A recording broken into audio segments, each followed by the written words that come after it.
क्या हुआ? किस बात का इतना शौक बना रहे हो?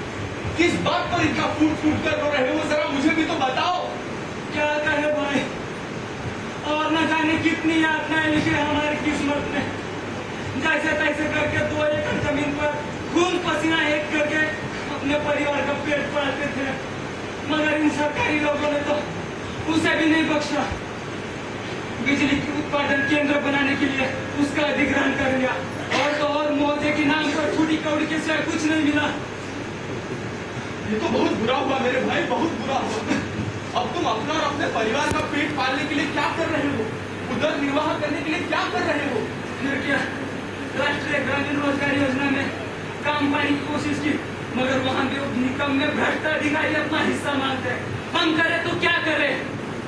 मेरी बात मानो तो आओ तुम भी अपने आप को मेरी तरह नक्सली दलम में शामिल कर लो। यह नक्सल ही है जो हम आदिवासियों और गरीबों का दर्द समझते हैं। ये इस सड़ी हुई और सोई हुई सरकारी यंत्रणा के खिलाफ एक सशस्त्र क्रांति खड़ी करने का दमखम रखते हैं। आओ मेरी तरह तुम भी नक्सली दलम में शामिल हो। वेदांत, मैं नक्सली दल में शामिल होता, क्या बेवकूफ हो जैसी बातें कर रहे हो? भला हिंसा से भी इस मसले का हल निकल सकता है, वो भी हमारे इस लोकतांत्रिक देश में। न जाने किसने तुम्हारी आंखों पर यह लोकतंत्र की अंधी पट्टी बांध रखी है। बताओ पिछले 60 सालों में क्या दिया हमें इस लोकतंत्र ने? मगर सरकार तो हमारी मदद करने की पूरी कोशिश कर रही है अपनी योजनाओं के द्वारा। अरे क्या खाक मदद करने की कोशिश कर रही है? पिछले 60 सालों में ना तो हमारे गांव में पीने का शुद्ध पानी है, न बिजली है, न पक्की सड़क है, न स्कूल है। हमारे बच्चे पढ़ लिख कर बड़े हो तो कैसे हो? हर रोज हमारी गांव की महिलाओं को शुद्ध पानी जमा करने के लिए मीलों तक पैदल चलना पड़ता है। क्या खाक मदद कर रही है?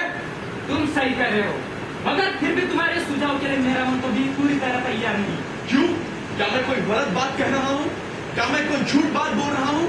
ये सरकार इन करोड़पतियों के आईपीएल को मिनटों में कर मुक्ति दे सकती है, मगर हम गरीबों और आदिवासियों को कर्ज मुक्ति देने में इन्हें इतना विचार क्यों करना पड़ता है? कब तक, आखिर कब तक ये सरकार इन करोड़पतियों के तल्ले चाटते रहेगी और कब तक हम गरीबों को अपने पैरों पर एक कीड़े मकोड़ों की तरह रौंदते रहेगी? कब तक?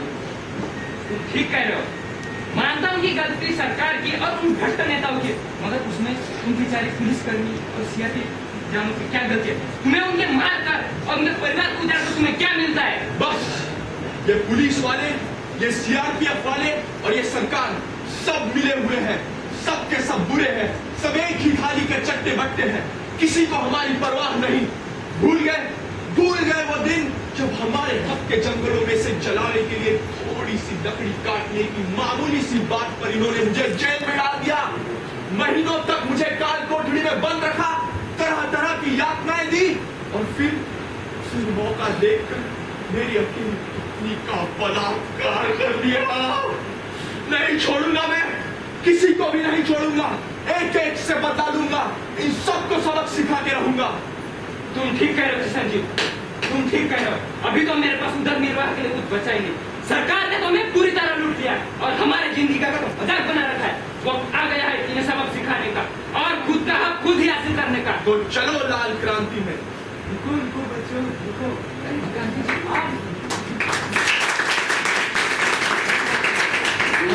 गांधी जी जो रोता है आप जैसे भारतीय हिंसा की ओर भटक जाते हैं, मगर बापू हमारे पास अब बचा ही क्या है? बापू हम करें तो क्या करें? बच्चों, जो हिंसा का रास्ता तुम चुनने जा रहे हो वो तुम्हें बर्बादी और दुख के अलावा कुछ नहीं देगा।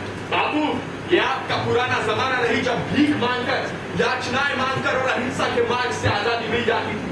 ये जमाना है सशस्त्र क्रांति का, अपने हक खुद लड़कर जीतने का। हम जरूर विजयी होंगे। अच्छा तो बताओ, फिलिस्तीन और इजराइल ने हिंसा के मार्ग से क्या प्राप्त किया? कश्मीर स्वर्ग से नरक क्यों बनता चला जा रहा है? लंका के बंदरों को बंदूक ने वो दिया जो वो चाहते थे, नहीं ना? मगर बापू हमारी फौज तो अत्याधुनिक हथियारों से लैस है। हमें जीत का पूरा भरोसा है। हम जीत और मेहनत करेंगे और हमारी जीत हासिल करेंगे। अगर तुम AK-47 का इस्तेमाल करोगे तो रॉकेट लॉन्चर का इस्तेमाल करेंगे। अगर तुम ग्रेनाइट का इस्तेमाल करोगे तो लड़ाकू मनुष्य तुम्हारा सिपाही कर देगी। इसमें कितनी बेगुनाहों की जान जाएगी, ये तुम सोच सकते हो? कितना पैसा उठ जाएगा, अंदाजा तुम्हें लगा दो। मगर बापू हम करें तो क्या करें बापू? बच्चों, घर घर में जाकर आग लगा दो। आग लगा दो? चौको मत। मेरा मतलब है जागृति की आग, स्वावलंबन की आग, एकात्मकता की आग। हमेशा याद रखो, तुम खुद के ईश्वर हो। खुद के ईश्वर हो? बापू आप क्या पहेलियां बुझा रहे हैं, मेरे कुछ समझ नहीं आ रहा। जरा स्पष्ट बात कीजिए बापू। तुम्हारी समस्याओं से निपटने के लिए मेरे पास एक निवारण है, तुम्हें बताऊं? हाँ बापू, जल्दी बताइए बापू, जल्दी बताइए। भारत देश से तुम्हारे लोगों को एकत्रित कर दांडी यात्रा की तर्ज पर देश के कोने कोने में से पदयात्रा निकालो। शहरों और अन्य गाँवों के लोगों को अपनी तकलीफों के बारे में शांतिपूर्ण तरीके से बताओ। जो तुम्हारे अपने हैं, उनसे सहानुभूति मिलेगी।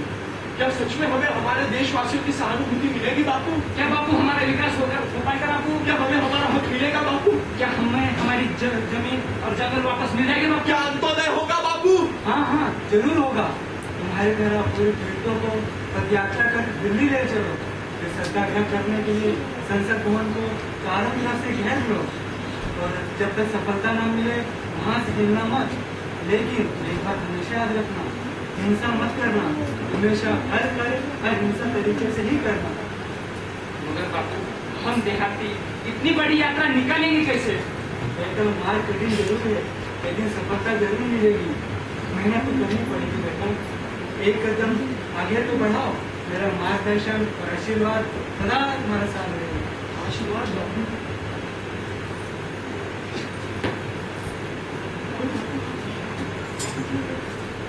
हम ये यात्रा जरूर निकालेंगे।